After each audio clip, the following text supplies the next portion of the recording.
To be or not to be? That is the question.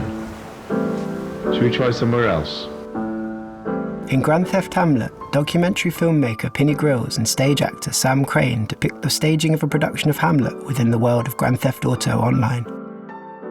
Their earnest attempts to put on the play are interrupted by the unpredictable actions of other players on the server.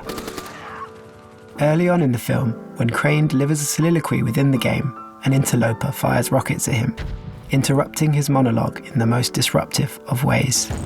And don't kill the actors either. Unpredictability is a defining feature of theatre too. There, the liveness of the setting and the variable nature of audience response makes every performance unique. Pardon. Grand Theft Hamlet engages with the idea of performance on two levels. Most obviously through the staging of one of theatre's most well-known plays in the unexpected arena of a game environment, but also through its exploration of how the live nature of that multiplayer setting creates another level of unrehearsed performance and play. There is a precedent for this in a tradition of artist film that informed Grills and Crane. For almost as long as online video games have existed, artists have been using them to stage performances and protests. In doing this, they question how these games function while also critiquing the real world that they reflect.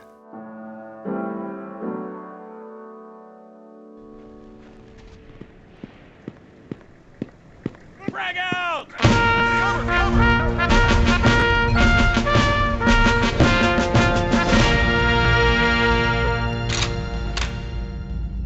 Dead in Iraq was a pioneering performance piece staged from 2006 onwards by Joseph DeLapp in America's Army, a multiplayer shooter created by the US military as a recruitment tool. In the work, the artist enters the game server and ritualistically types out the names of soldiers killed in the Second Gulf War, entering information about each service person one by one into the in-game chat. Michael P. Brown, 20 Army, October 16, 2007. In Freedom, performed in 2010 within the team-based shooter Counter-Strike, Eva and Franco Mattis do something similar. They join online matches, but rather than shooting at other players, they beg their opponents not to kill them instead. What is wrong with this guy? As with Grand Theft Hamlet, in both of these works, the artist is met with bafflement from other players.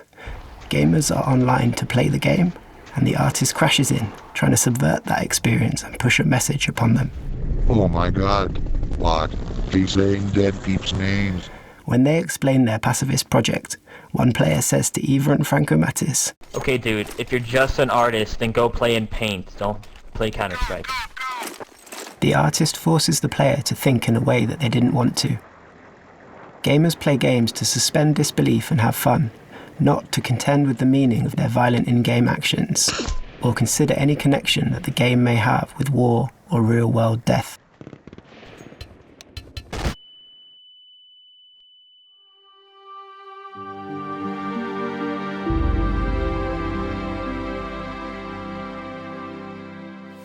In the Council on Gender Sensitivity and Behavioural Awareness in World of Warcraft, a project that Angela Washko undertook continually in the massively multiplayer online role-playing game World of Warcraft between 2012 and 2015.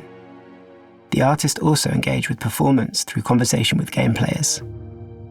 Documenting this through recorded video, or by playing the game at events live on stage, she asks players for their definition of and opinion on feminism. It generated a revealing array of responses through long-form in-game text chats. Having felt simultaneously attracted to the possibilities of the open-ended game's world and repulsed by the hostile behaviours of some of its player base, Washko wanted to get people to talk through their attitudes. This created a space for them to freely express their biases and contradictions, producing a Vox Pop survey of the average game player's mentality at this time.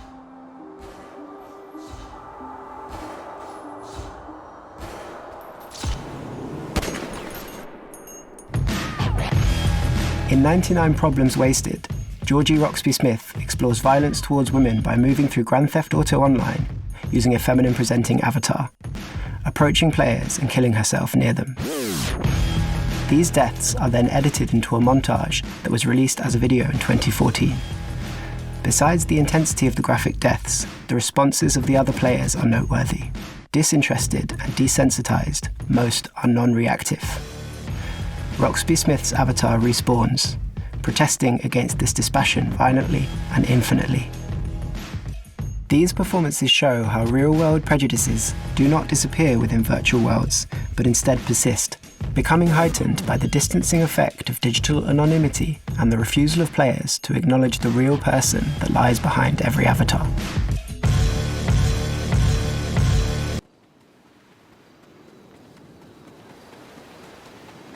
Some acts of subversion take on a more playful form.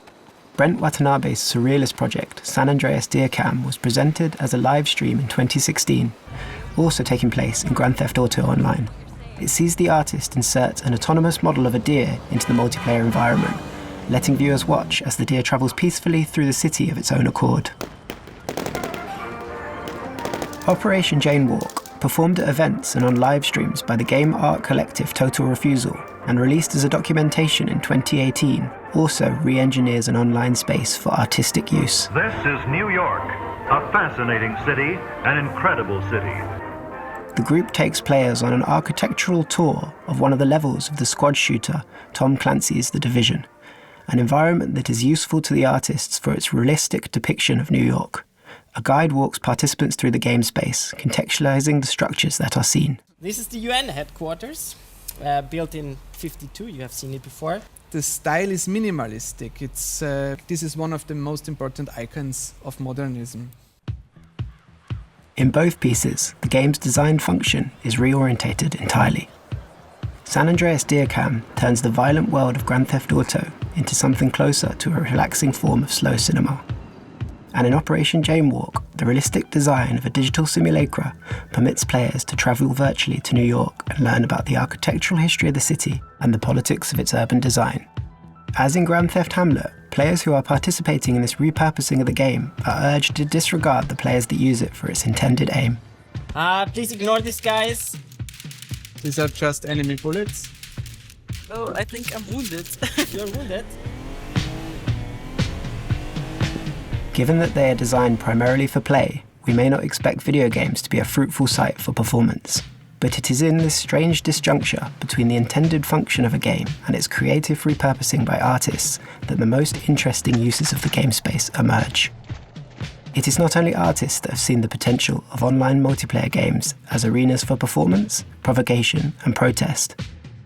Hardcore players have long retooled digital landscapes to their own ends, tweaking games through modding, while casual game players also often experiment by poking at the edges of multiplayer space.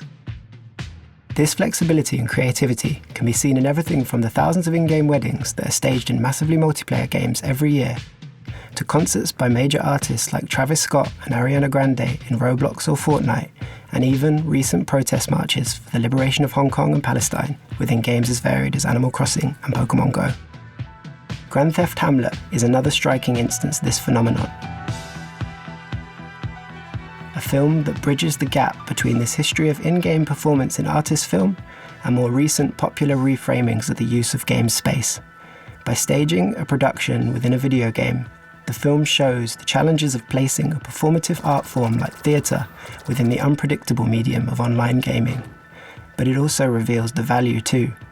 There is no more hectic form of theatre than the haphazard antics occurring in a given online game. Ladies and gentlemen, our revels now are ended. No!